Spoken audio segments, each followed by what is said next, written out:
This is ENCA on this Easter Monday. Government has been working hard to enforce strict measures during the lockdown. Some people are now calling for government to lift the ban on alcohol and cigarettes. Smokers have been using illegal means to feed their cravings. Well, our next guest here is a chairperson of the Fair Trade Independent Tobacco Association, Nhlanhla Mnguni. Good morning, sir. Thank you very much for your time. The lockdown regulations, from what we are hearing, are not going to be relaxed anytime soon. But obviously now we are seeing illegality creeping in, or people going underground in terms of getting access to their to cigarettes to feed their habits. How is this affecting the industry? Firstly, good morning, Dan, and thanks for having me on your show. Look, in as far as the lockdown restrictions and the sort of easing thereof, we've been encouraged. I mean, there was a statement sort of issued yesterday by government saying that the president will be applying his mind in as far as reducing some of the restrictions on certain economic sectors. This would include cigarettes and alcohol. But as the current position stands, you're correct in saying that the illicit trade has grown exponentially. Government is obviously aware of the issues in as far as the illicit trade. Industry, law enforcement agents, and other stakeholders have, over a number of years, voiced their concerns in as far as the policing of this particular issue. And now what we're seeing is, in essence, the failure by government to deal with this issue, in that criminal syndicates are taking advantage of the weakness of our law enforcement agents and criminal justice system, and supplying a market which is at this stage high in demand. Yeah. And, the issue, I'm sure, of top of mind of concerns for you, Nhlanhla, would be the fact that we are seeing the so-called black market flooding the open market and people trading illegally with cigarettes. What would you hope the president, when he applies his mind, would do for your sector? I think the most logical solution to this is to allow the legitimate traders of these goods to trade. I mean, because what's happening at this stage is that the fiscus is also losing billions of rands, which they would be collecting if the legitimate manufacturers of these goods were allowed to trade. It's very difficult to say that law enforcement agencies must strengthen their efforts, because unfortunately, we don't seem to think that there is capacity for them to do that. What we're seeing is that criminal syndicates are now being emboldened.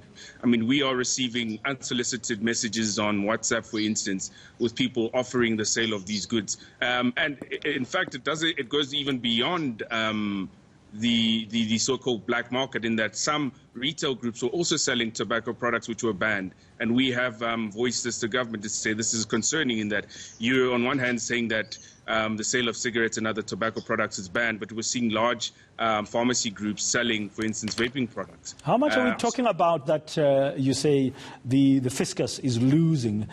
We are not 21 days. I think we're day 18 now, because 21 days was going to be this Thursday, the original period of the lockdown. How much is the fiscus losing? Well, if you look historically, SARS collects about between 1 billion to 1.5 billion on the excise levied on cigarette products alone. So you're looking at a figure within that amount. It's quite a substantial amount. Is that an annual amount, Mnguni?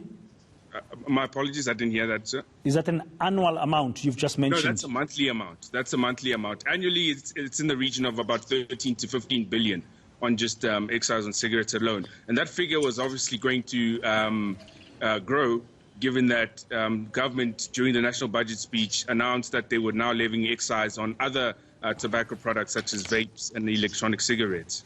Yeah, listen, I'm not a smoker. I used to smoke many years ago. I stopped puffing in 1987. I'm not a supporter of tobacco, but your industry, you seem to be making sense, in the sense that if people are selling cigarettes illegally under all kinds of guises at all kinds of places, it defeats a number of things, in my view. It defeats the purpose of the lockdown. For instance, it affects you as an industry adversely, but then it creates a very thriving underground sector.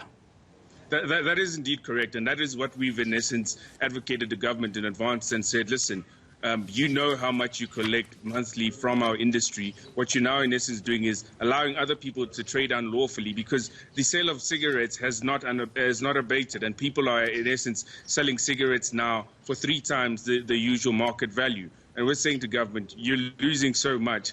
The economy currently is not in a good state. Please apply your mind here. Let's reach a logical conclusion and allow the sale of cigarettes.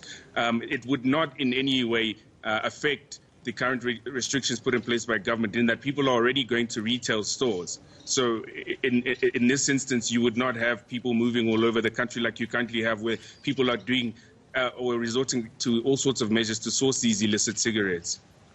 Okay, so you would be hoping that perhaps sometime this week, after the president has applied his mind, after day 21, which was the initial period, that you might get some good news. Have you spoken to government? Have you interacted with any government department? We have addressed correspondence to government. At this stage, the communication channels between us and government haven't been that clear, in that the only sort of replies that we're receiving is through the media. They haven't addressed us directly, bar for one government institution that had acknowledged receipt of some of our correspondence and said that they were applying their minds to the issues raised quite thoroughly. Okay, thank you very much, Nhlanhla Mnguni. We'll have to watch this space. Well, there's an appeal there. It appears to be reasonable and sensible, but of course, many people who don't support the habit of tobacco and they know its health damage will be happy that you can't buy tobacco at this stage. But the behavior that's coming out from the so-called black market, the illegal sales of cigarettes, of tobacco, undermining not just the lockdown regulations, actually making a mockery of it, in my view, but also creating all kinds of headaches for the fiscus because of tax monies not being collected, and then creating this very healthy and thriving illegal underground sector, which we don't need in this country.